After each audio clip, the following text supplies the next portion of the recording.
LP के दफ्तर से गैर मुल्की करेंसी, प्राइस बॉन्ड और जेवरात बरामद। गैर मुल्की करेंसी में 50,000 भारतीय रुपए भी शामिल। डॉलर, यूरो, पाउंड और रियाल भी मिले। 72 करोड़ पाकिस्तानी रुपए भी शामिल। पुलिस और दीगर इदारों ने TLP दफ्तर से बरामद सामान की तफसीलात जारी कर दी। मुरीद के में एहतजाज के दौरान सोशल मीडिया पर इंतशार फैलाने वालों के खिलाफ पंजाब के मुख्तलिफ शहरों में क्रैकडाउन। 57 अफराद गिरफ्तार। कार्रवाइयां लाहौर, कसूर, कामोकी, गुजरावाला और शेखुपुरा में की गई। 109 शरपसंदों के व्हाट्सएप और फेसबुक अकाउंट्स ट्रेस कर लिए। पुलिस का कहना है 250 शरपसंदों की फहरिस्त मुरतब की जा चुकी है। गिरफ्तारी के लिए क्रैकडाउन का दूसरा मरहला रात से शुरू होगा।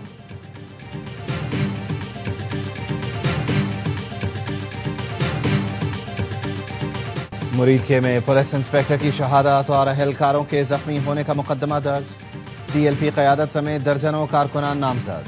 मुकदमे में दहशतगर्दी समेत 33 दफात शामिल। मुरीदके में तहरीक लब्बैक का पुरतशद्दुद एहतजाज और कानून नाफिज करने वाले इदारों पर हमले। एक पुलिस अफसर शहीद और 1 दर्जन अहलकार जख्मी।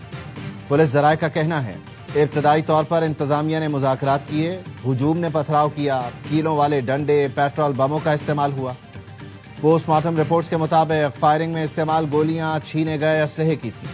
पुलिस ने बड़े सानहे से बचने की कोशिश में आंसू गैस की शेलिंग और लाठी चार्ज किया।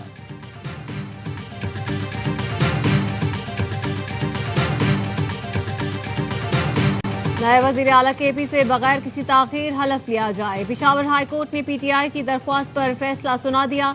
चीफ जस्टिस हाई कोर्ट ने कहा गवर्नर KP नौमुंतखब वजीर आला से कल शाम 4 बजे तक हलफ लें।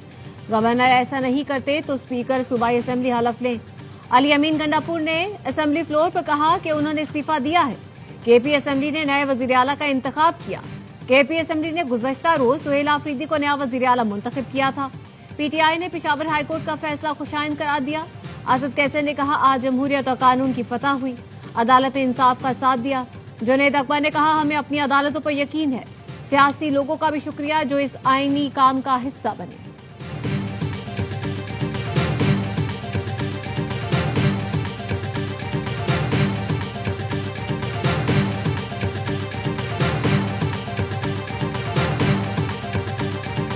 गवर्नर साहब, आपको मेरे ख्याल में पख्तूनख्वा पहुंचना चाहिए। मैं चीफ मिनिस्टर सिंध साहब से रिक्वेस्ट करता हूं अपना जहाज गवर्नर साहब को दे दें ताकि गवर्नर साहब पख्तूनख्वा पहुंच के आइन और कानून के मुताबिक अपना जिम्मेदारी पूरा करे। फैसल करीम कुंडी खैबर पख्तूनख्वा जाएं, आईनी जिम्मेदारी पूरी करें। चेयरमैन PP बिलावल भुट्टो की गवर्नर खैबर पख्तूनख्वा को हिदायत।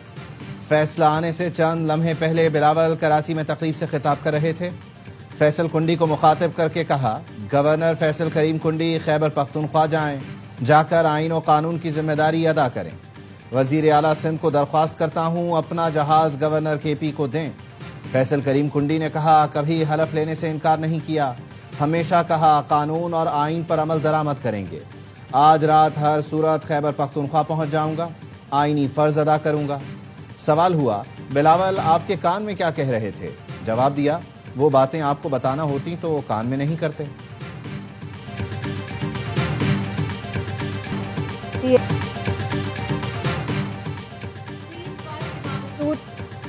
सीज फायर के बावजूद पीपल्स पार्टी को नून लीग की सोशल मीडिया मुहिम पर तहफ़्फ़ुज़ात। PP ज़राए का कहना है नून लीग सोशल मीडिया पर ताहाल पीपल्स पार्टी मुखालिफ मुहिम चला रही है। क़यादत को आगाह कर दिया है। PP क़यादत ने मामला CEC में ज़ेर गौर लाने का फैसला किया है। ज़राए ने कहा नून लीग सोशल मीडिया मुहिम से सिंध हुकूमत को निशाना बना रही है। पंजाब में PP मुखालिफ बयानिया बनाया जा रहा है। आपका तो मुकाबला किसी और शहर या किसी और सूबा से है ही नहीं। हम तो दुनिया से मुकाबले करने वाले हैं। बाकी पाकिस्तान को शायद मालूम ना हो, खैरपुर में भी एक स्पेशल इकोनॉमिक जोन जो सिंध हुकूमत ने शुरू किया, दूसरी पोजीशन एशिया पैसिफिक में दिया गया है। सिंध का मुकाबला किसी सूबे या शहर से नहीं, हम तो दुनिया से मुकाबला करते हैं। खैरपुर इकोनॉमिक जोन का शुमार दुनिया के बेहतरीन इकोनॉमिक जोन्स में किया गया। पूरे मुल्क को एक होकर दुनिया से मुकाबला करना चाहिए, आपस में तकसीम ना हो। बिलावल भुट्टो जरदारी का रजा रब्बानी की किताब की तकरीब रोनुमाई से खिताब। कहा आफात के दौरान बेनज़ीर इनकम सपोर्ट प्रोग्राम गरीब तबके को इमदाद देने का बेहतरीन तरीका है। اس پروگرام کو عالمی سطح پر تسلیم کیا جاتا ہے۔ پی ٹی آئی حکومت نے بھی BISP کا نام تبدیل کر کے پیسے پہنچائے۔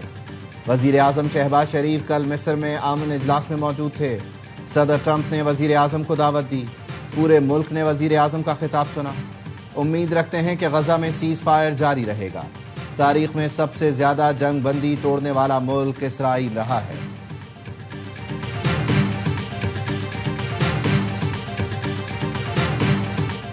اسرائیل نے یرغمالیوں کی لاشیں حوالے کرنے کے لیے حماس کو آج رات کی مہلت دے دی۔ اسرائیلی وزیر دفاع کا کہنا ہے وقت بہت کم ہے، آج رات تک اگر کوئی پیش رفت نہ ہوئی تو اسرائیل اپنے تمام اختیارات استعمال کرے گا۔ اسرائیل کا کہنا ہے تمام لاشیں مقررہ وقت پر واپس کی جائیں ورنہ سنگین نتائج برآمد ہوں گے۔ حماس اب تک 28 میں سے 4 لاشیں اسرائیل کے حوالے کر چکی ہے۔ حماس کا کہنا ہے باقی 24 لاشوں کو نکالنے میں وقت لگ سکتا ہے۔ شمالی غزہ میں شجاعیہ کیمپ کے اطراف میں اسرائیلی فورسز کی فائرنگ سے 5 فلسطینی شہید۔ اسرائیلی فوج نے الزام لگایا ہے کہ نشانہ بنائے گئے فلسطینی فوجیوں کے قریب آنے کی کوشش کر رہے تھے۔ غزہ میں جنگ بندی اور قیدیوں کی رہائی کے بعد مصر، قطر، ترکی اور امریکہ کا مشترکہ اعلامیہ جاری۔ فریقین کے ساتھ مل کر سلامتی اور استحکام یقینی بنانے کا عزم۔ اعلامیہ میں کہا گیا ہے کہ خطے کی سرزمین مسلمانوں، عیسائیوں اور یہودیوں کے لیے یکساں طور پر مقدس ہے۔ مذہبی اور تاریخی مقامات کا احترام ہر حال میں برقرار رکھا جائے گا۔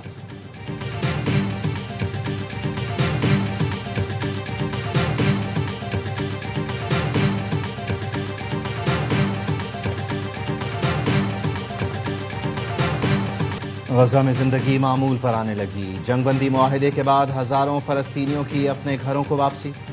خان یونس میں کھنڈرات کے درمیان بازار سج گیا، لوگوں کی چہل پہل۔ فلسطینی اپنے تباہ گھروں کی دوبارہ تعمیر میں مصروف۔ بچے ملبے سے کھیل رہے ہیں اور خوشیاں ڈھونڈ رہے ہیں۔ شمالی غزہ کا ایک رہائشی واپسی پر اپنا گھر صحیح سلامت دیکھ کر جذبات پر قابو نہ رکھ سکا۔ اسرائیل 2 سال تک غزہ پر آگ اور بارود برساتا رہا۔ 22 لاکھ آبادی والا شہر کھنڈر بن گیا۔